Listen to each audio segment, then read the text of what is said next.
Salve, salve galera! Mando LP aqui mais uma vez na provável quarta tentativa de gravar esse vídeo. Eu já até desisti.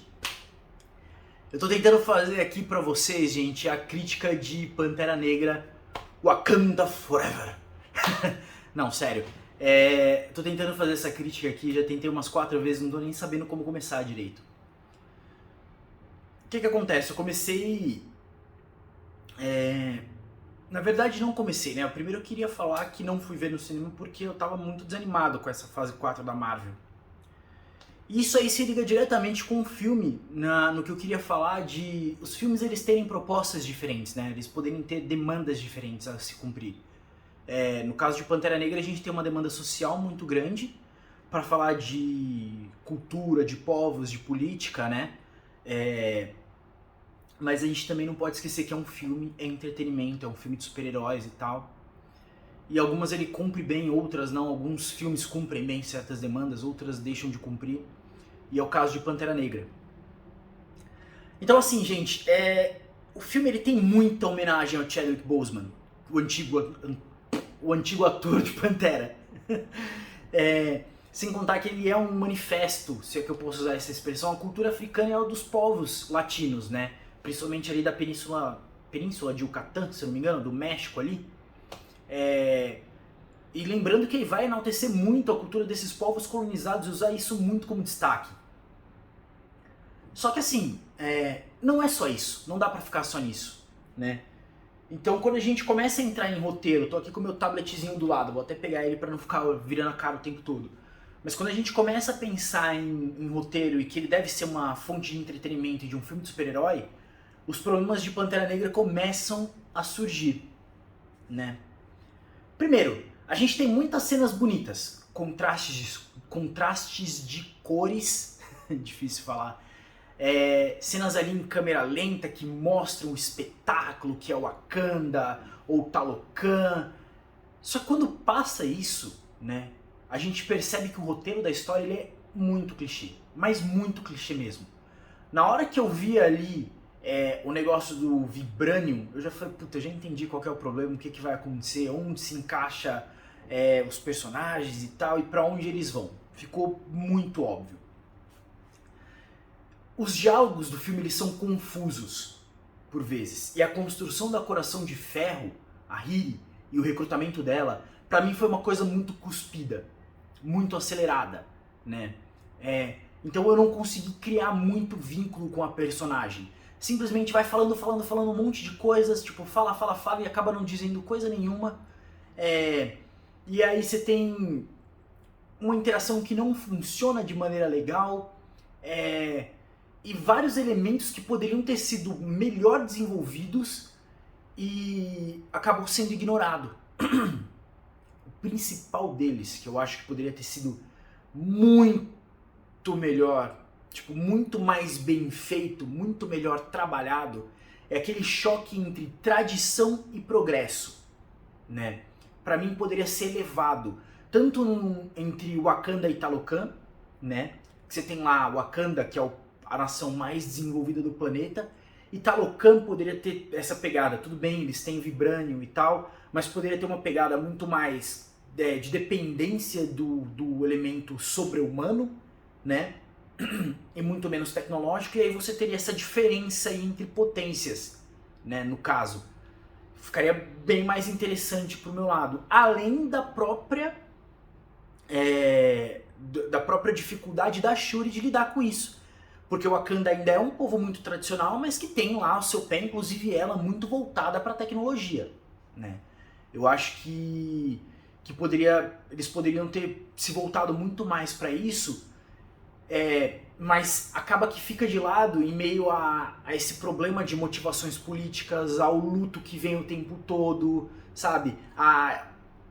O excesso de homenagens ao Chadwick Boseman e tal. Então assim, eu achei muito problemático essa parte. O Namor, ele tá bem representado, né? Inclusive nos quadrinhos o cara consegue ser ainda mais chatão. Mas eu achei que ele é basicamente um Killmonger 2.0. De verdade. Eu não achei que tem muita diferença. é o soberano de uma nação, defendendo os interesses do seu povo de maneira mais agressiva. Pra mim não mudou muito. O que acaba sendo mais ruim pro Killmonger é que no final ele tem uma batalha de uniformes diferentes em CGI com o Pantera do Chad, né? Mas, enfim. Outra coisa, o CGI de Pantera Negra tá muito fraco mesmo, sabe? Veio desse problema da fase 4 da Marvel, né? Que eles deixam muito a desejar nesse ponto, parece. Então, assim, não sei se a crítica ficou muito clara, sinceramente, já como eu falei, é a quarta tentativa de fazer ela. Mas vamos lá, vamos pra conclusão. Pra mim o filme é mediano, ele tem muito mais pontos baixos do que pontos altos. E se eu não me deixar dobrar pela homenagem ao antigo Pantera Negra, eu posso dizer que eu saí do filme, eu terminei de assistir o filme com um sentimento de confusão pelo que eu tava vendo, né? E perdi basicamente 3 horas de vida sem ter ido pra lugar nenhum. Sério. Tem ali seus momentos legais e até um pouco emocionantes, mas depois fica muito saturado, muito sobrecarregado, sabe?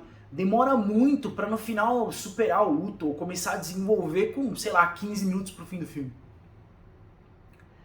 Então assim, gente, eu quero dizer uma coisa pra vocês. O que acontece? Primeiro que eu sei que é muito difícil pra mim vir aqui falar mal de Pantera Negra sabendo da representatividade que o filme tem. Mas como eu disse lá em cima, é só você voltar o vídeo que você vê. O filme pode ter demandas diferentes e cumprir algumas sim, outras não. Ou seja, socialmente eu não discuto que Pantera Negra é importante. O problema é que como entretenimento ele é ruim. Ele é fraco, né? E outra coisa que eu quero falar também. Na internet eu vi muita gente falar que, né, atribuir a culpa a diferentes frentes aí. Tem gente que fala que a culpa são das pessoas que criaram muitas expectativas depois de Vingadores, né, dos 2 últimos Vingadores.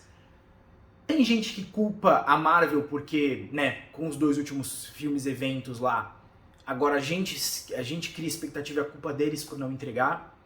Mas eu quero propor pra você um terceiro caminho pra você que tá me assistindo. Pensa bem, não é porque os últimos Vingadores foram eventos gigantescos que todo filme a gente vai estar esperando algo assim. Às vezes, a gente não espera nem muito do filme e ele consegue a incrível proeza de não entregar, ou de entregar menos ainda. Então não é que eu tava esperando uma coisa gigantesca que se ligasse à cosmogonia ali, ao universo Marvel e às multidimensões. Não, não é isso. Entendeu? Eu tava só esperando um filme que não fosse confuso, que os diálogos não fossem numerosos e sem sentido, que a história não fosse clichê. No final das contas é isso, gente. Às vezes, a gente não tá esperando grandes coisas, a gente tá esperando uma coisa, no mínimo, razoável. E aí os caras não conseguem nem entregar, entregam uma coisa de mediano pra ruim. Pra mim, a nota de Pantera Negra, sinceramente, foi 2 de 5, né? Eu não gostei. Eu acho que a bilheteria ali, claro que eles deixaram muito tempo, isso acaba fazendo com que arrecade, mas a bilheteria também foi um retrato. Primeiro arrecadou quase 1,5 bilhão. Segundo, se não fosse se arrastar janeiro adentro, teria arrecadado uns 750 milhões, uma coisa assim. Ou seja, pra mim valeu muito a pena não ter ido ao cinema e ter pagado o preço do ingresso cheio, de verdade. Mas é isso aí, gente. Falou e até a próxima.